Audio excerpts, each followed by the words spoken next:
এক জবর এক জের এক পেশকে হরকত বলে।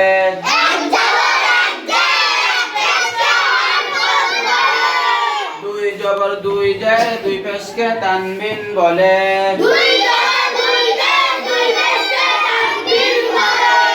জজমওয়ালা নুনকে নুন সাকিন বলে। ইজাহারত স্পষ্ট করিয়া পড়া।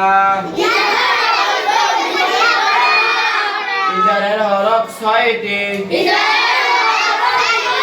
হামজাহা আইনহা